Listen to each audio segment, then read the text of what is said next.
Okay, I've got this little tail ding on this wake surfboard here. First thing is I'm gonna take a bit of that paint off so I can see what I'm dealing with.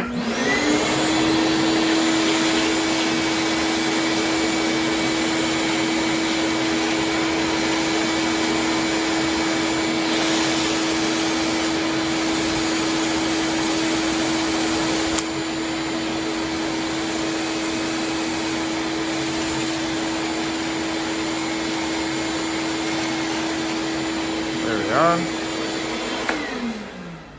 can see a little crack in there. I'm gonna open it up now.